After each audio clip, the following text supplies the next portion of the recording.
Buenos días, Iglesia. Una vez más, juntos a través de la televisión, las laptops, de manera virtual.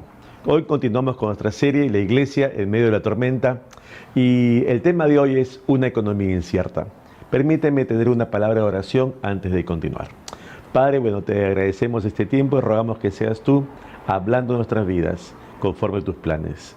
En el nombre de Jesús. Amén. Tras el primer encuentro que tuvo Pablo con los filipenses, que se describe allí en Hechos de los Apóstoles, tú recordarás capítulo 16, cuando Pablo intenta ir en viaje misionero hacia Asia, el Espíritu Santo lo detiene, se lo impide, ¿verdad? Y tiene una visión de ese varón macedónico que tiene que ir a Macedonia. Y efectivamente, Pablo va para allá. Es el primer punto de evangelización de Pablo en Europa, en el segundo viaje misionero, la ciudad de Filipos. Por allí entra el evangelio hacia Europa. Ahora, la carta de a Filipenses incluye un testimonio muy personal de un hombre que tú y yo conocemos como Saulo de Tarso, que es Pablo. Esta es la carta más personal de todas las epístolas que escribe Pablo a las iglesias. ¿Por qué? Porque incluye un testimonio expreso o tácito que ha ido madurando en base a esa relación que él ha tenido con la iglesia, diríamos hoy, sustentadora, enviadora.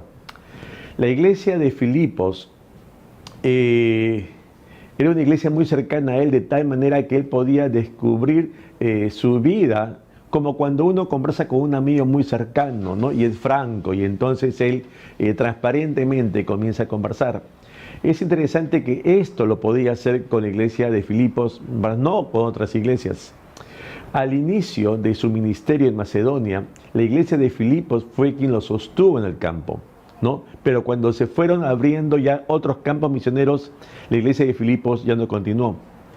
En su momento, recordemos esa hambruna que pasó la iglesia en Jerusalén, y también entonces se vio una vez más movida la iglesia de Filipos a retomar el cuidado de sus hermanos, y allí también retomó el cuidado ¿de quién? De Pablo.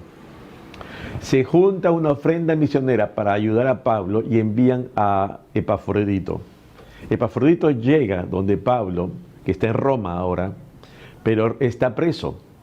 Llega allí donde Pablo le entrega la ofrenda, pero Epafrodito enferma, y cuando se recupera, sana, es retornado a la ciudad de Filipos, y allí justamente le envía con Epafrodito la carta a la iglesia. Hay un tema particular, entre otros, que se da en esta epístola. ¿Cuál es? Es el gozo. Uno diría, en una circunstancia así, encontrarse en un penal. Así está Pablo. Podría estar bajo depresión, ¿no? Uno diría, tanto esfuerzo que estoy llevando la palabra a tiempo y fuera de tiempo y a diversas ocasiones. No hay una oposición del enemigo, se decae mi ánimo, mi espíritu. Estoy frente a un ya inminente juicio y probablemente llegue a la ejecución. Frente a un escenario sombrío así, y donde tal vez no ve un futuro ya ni cercano, uno diría, ¿cuál es la actitud de Pablo? ¿Y sabes qué es lo que refleja en esta carta que le envía a los filipenses? Gozo. Gozo tiene Pablo cuando justamente Cristo era anunciado. Gozo tiene Pablo cuando ve el crecimiento de sus discípulos, ve esa madurez espiritual, y que la cita justamente en esta epístola a los filipenses. Gozo tiene cuando ve esa vuelta a la manutención, a la provisión extraordinaria de esa iglesia por él. Pablo en esta epístola se expresa en primera persona 52 veces, lo que no acontece en ninguna otra de sus cartas. Esto es inusual. Permítanme leer Colosenses capítulo 4, verso 7. Todo lo que a mí se refiere os lo hará saber Tíquico, amado hermano y fiel ministro y consiervo en el Señor. Pablo se está dirigiendo a la iglesia que está en Colosas, pero sencillamente no les escribe nada, sino a través de Tíquico, él les comentará. Pero no es expreso en la carta su condición personal. En cambio, en Filipenses sí, te das cuenta. Y es interesante que en este capítulo 4, del verso 10 al 20, hay una sección en que justamente comparte su corazón. Podríamos ver a Pablo como hoy nosotros vemos a nuestros misioneros Hood, como vemos a los pastores del equipo, ¿no? En Miraflores, cualquiera de nosotros. Pero también nos podemos identificar en esta sección 4, del capítulo 4 de Filipenses a cualquiera de los que los políticos dicen el ciudadano de a pie. Es decir, tú y yo. Aquí nos podríamos identificar nosotros en su situación como la vivimos hoy nosotros en medio de la pandemia. La iglesia ante la tormenta. Permíteme leerte los versículos 10 y 11 de este capítulo 4. En gran manera me gocé en el Señor de que ya al fin habéis revivido vuestro cuidado de mí, de lo cual también estabais solícitos, pero os faltaba la oportunidad. No lo digo porque tenga escasez. Pongamos un instante en los zapatos de Pablo. Pablo está viviendo lo que muchos peruanos vivimos hoy al inicio de la fase 2, ¿verdad? Que es la reactivación económica, donde vivimos esta época de cuarentena con una mayor flexibilización. El Ministerio de la Producción indica que justamente muchas empresas se van a reactivar y aún indica que el 93% de ellas van a ser microempresas. ¿A qué obedece hoy? A la necesidad real que tiene el pueblo peruano. Si vemos la televisión, los programas noticiosos, ¿qué vemos? Que las calles están atiborradas de gente. Hemos visto los programas matinales Distrito de la Victoria, ¿verdad? ¿Qué vemos? Que hay hambre, que hay falta de recursos económicos en los hogares, que hay escasez. La falta de oportunidad que indica Pablo cuando se dirige a los filipenses de que habían provisto para él, no queda claro si es que la iglesia de los Filipos no tenía recursos en su momento. No queda claro si es que no había alguien que pudiera llevar la ofrenda desde Filipos a Roma. Pero lo que sí queda claro es la actitud de Pablo, aún estando preso en Roma, que era gozo. Esa alegría, esa satisfacción, ese júbilo. Y uno se puede preguntar, oye, ¿no hay aquí una incoherencia? Porque no se trata, ubiquemos hoy también nuestra situación aquí, de que, bueno, no hay un producto que yo deseo, voy al mercado y no lo encuentro y entonces voy a otro mercado a buscarlo. Recordemos la época de Abraham. Abraham, cuando llegó a Egipto, ¿no?, procedente de Ur de los Caldeos, hubo hambre, dice, en Israel, y producto de esa hambre se fue a Egipto. Ahora, Abraham sí tenía dinero, era un hombre acaudalado, salió con riqueza, con siervos, con camellos, con ganado, desde Ur, de su tierra, a la tierra prometida. Y cuando hubo hambre en la tierra prometida, se fue a Egipto, donde había alimentos. Tenía recursos, pero no había alimentos. Salió de ese lugar. Igual pasó, ¿te acuerdas, con Jacob y sus hijos? ¿Te acuerdas de esa época de las 7 vacas flacas? Ok, sería una pandemia. Hoy en Israel no había alimentos. ¿Y qué hace Jacob? Tiene recursos, pero no hay alimentos. Y manda a Egipto a comprar los alimentos. Es decir, son personas y familias que tienen recursos, pero no hay alimentos y tienen que hacer lo necesario para buscarlos. Pero otra es la realidad de aquellas familias que no tienen ni alimentos ni recursos. Y esa es la condición de Pablo aquí en ese momento. Ahora, es una situación de escasez, tal vez como el de la viuda de Sarepta, ¿te acuerdas? Que tenía su última porción de aceite para ahí hacer un poco de pan. Y como dijo, bueno, con esto me alimento yo y mi hijo y aquí morimos. No hay más alimentos. Hay escasez. La escasez significa en el original quedarse corto y que habla de penuria, que habla de pobreza.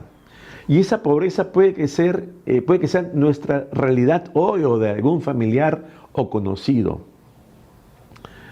Pero aún en la necesidad hay gozo. Ahora, uno se puede preguntar, ¿cómo en medio de esa falencia material, de esa escasez, donde no vemos nada sobre la mesa, cómo llego a este punto de tener gozo? Y la respuesta la da la misma palabra. ¿Sabes cuál es? Aprendió.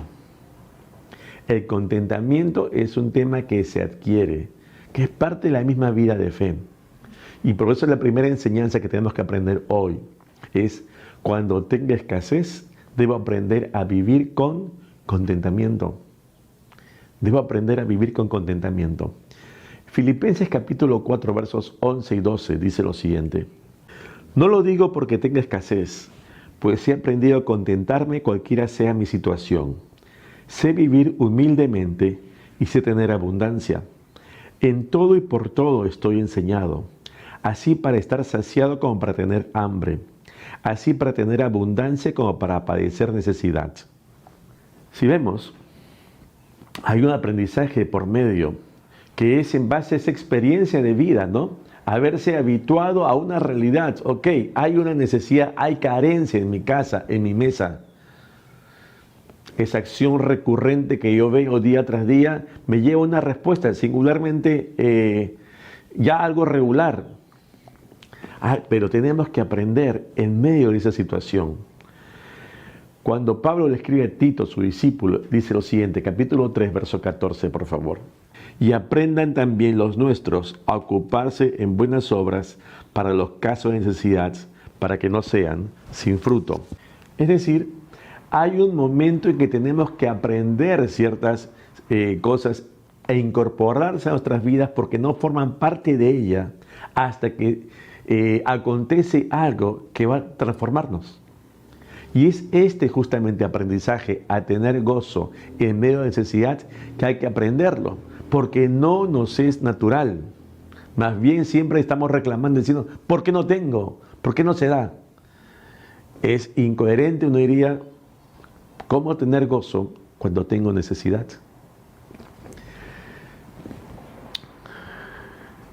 El tener gozo, cual fuera mi situación, como lo indica Pablo aquí en Filipenses.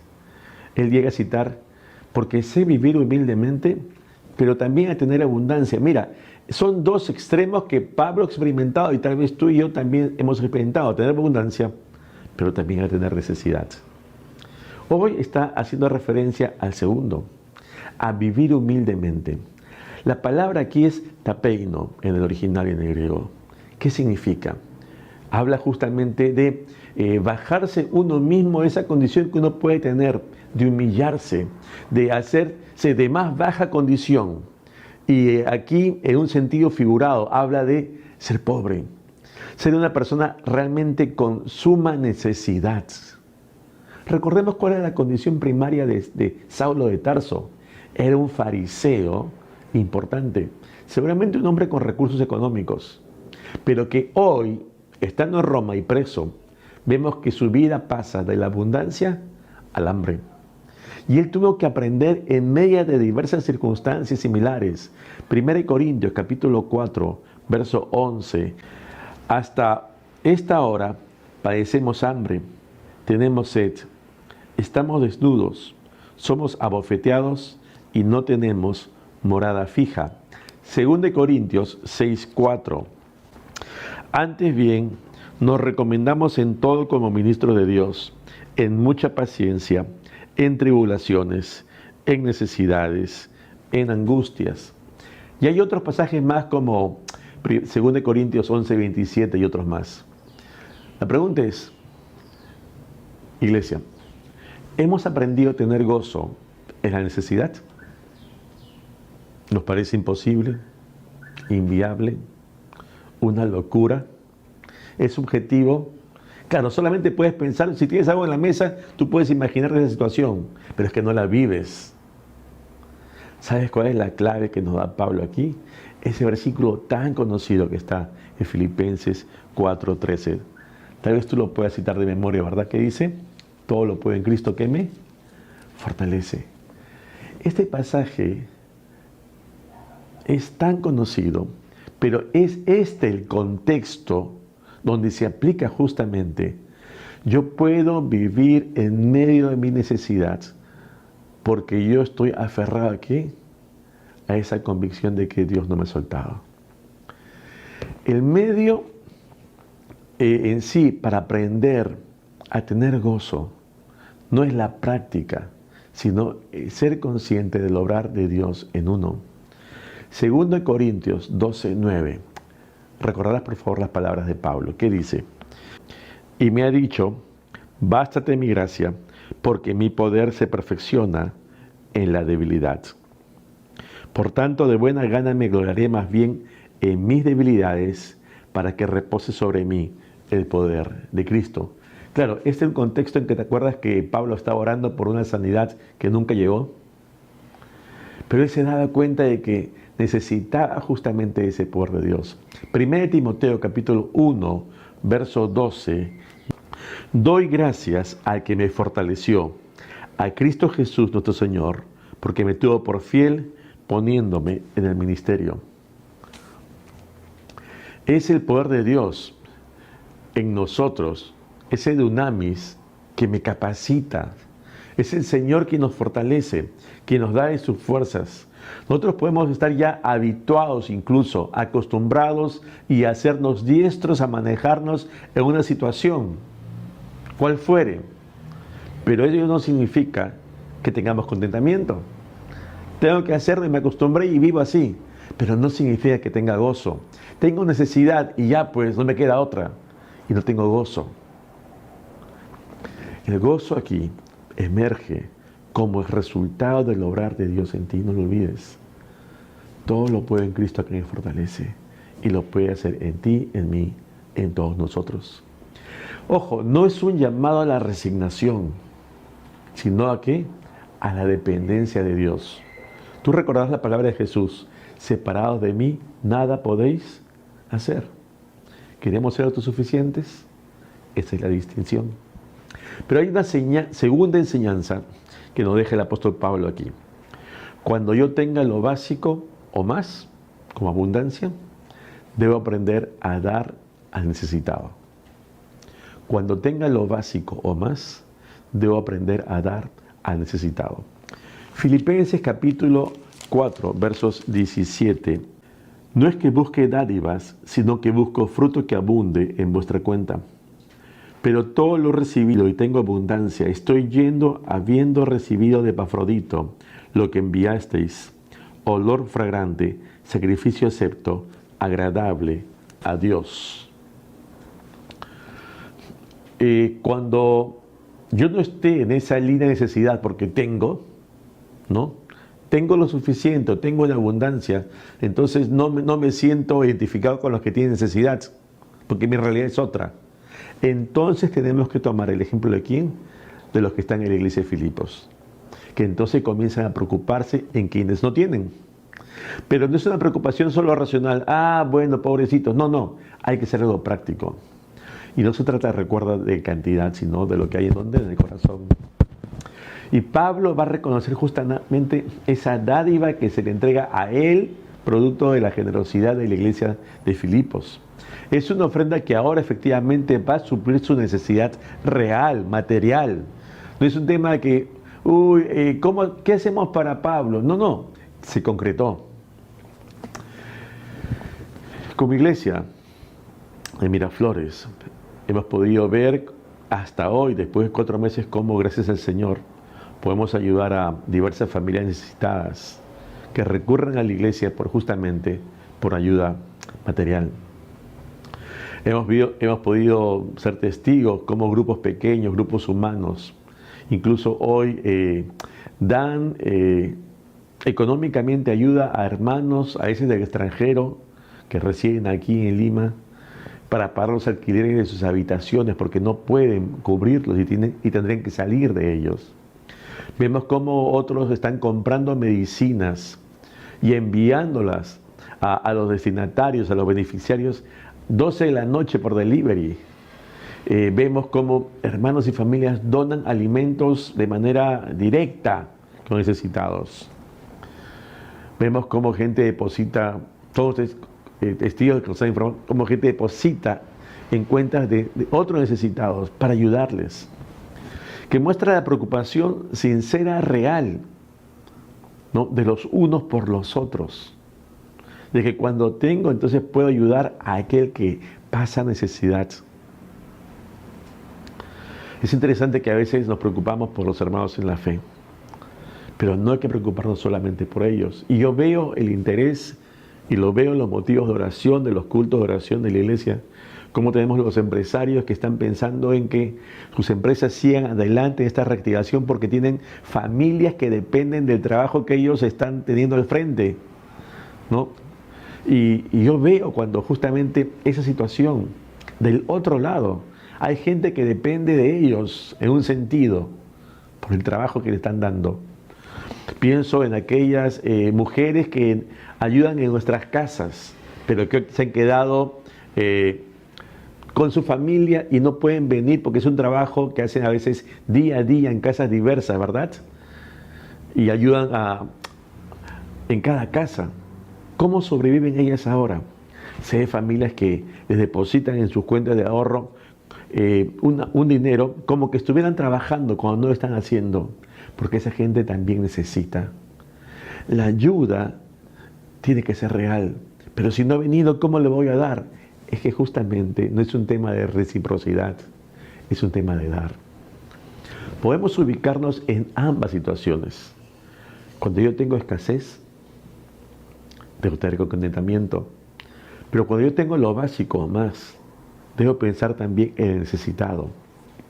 Cuando entramos a compartir, sin esperar recibir, Pablo va a terminar esta sección de su epístola diciendo lo siguiente, versos 19 y 20, capítulo 4. Léelo, por favor. Mi Dios pues suplirá todo lo que os falta, conforme a sus riquezas en gloria en Cristo Jesús. Al Dios y Padre nuestro sea gloria por los siglos de los siglos. Amén. Ahora, este pasaje, mi Dios pues suplirá, ¿no? Puede entenderse como un deseo de Pablo. ¿Será una promesa directa de Dios? Pero lo que es cierto es que no estaba en él, en el hombre, en Pablo, poder ser recíproco con la iglesia de Filipos para con la ayuda que le habían dado a él. Pero lo que sí tenía convicción Pablo es que Dios iba a suplirles. Aquí es la palabra utilizada, pleró. ¿Sabes qué significa? Hacer repleto, atiborrar, rellenar. Ese hueco que está vacío, lo tapas, lo llenas una vasija vacía. Eso es justamente suplir. Suplir nuestra necesidad, suplir en nuestra vaciedad. Cuando compartimos, hermano, recuerda, Dios se va a encargar, nosotros también. Todo lo que os falte, dice, cada uno sabe lo que necesita, lo que genuinamente requiere para vivir. Termino con esto. Siempre recibimos con gozo, ¿verdad? Pero cuando en necesidad tenemos que aprender a tener ese gozo. El tercer escenario es, y cuando doy con gozo. Filipenses 4:4 nos deja una cita del apóstol Pablo. Regocijaos en el Señor siempre. Otra vez os digo, regocijaos. Gozo. Jairo es la palabra aquí. Estar alegre, feliz. Es como cuando tú saludas a alguien, ¿verdad? Que estés bien. Hola, ¿qué tal? Qué lindo verte. Eso es Jairo. Es alegría. Una alegría hoy en tres facetas, ¿verdad? Que yo estoy justamente en tiempo de necesidad teniendo gozo. Cuando veo a otros y yo puedo, comparto y tengo gozo. El gozo debe ser justamente una característica nuestra como creyentes. Y por eso yo te invito a que tú puedas reflexionar y tal vez replantear alguna conducta personal o familiar como creyentes en casa y comenzar a aprender esta actitud que tuvo Pablo también en medio de su necesidad, o también que es el gozo, o aprender también a compartir cuando tenemos lo que es suficiente y compartir con otros para su necesidad. El Señor les bendiga. Permíteme orar para terminar. Padre, bueno, te damos gracias en esta mañana por tu palabra y te rogamos que seas tú llevándonos a las decisiones conforme a tu voluntad. Gracias, Padre, porque nos hace ver, Señor, que no vivimos aislados de un mundo que tú conoces. Y que nuestra realidad no es distinta a la de otros, Señor. Ayúdanos a que tengamos una fe real, práctica, que se evidencie en el día a día, pensando en otros y no solo en nosotros. Te damos gracias, Señor, por tu palabra. En el nombre de Jesús. Amén. Iglesia, si el Señor lo permite, nos vemos también la próxima semana en un nuevo servicio. Dios les bendiga.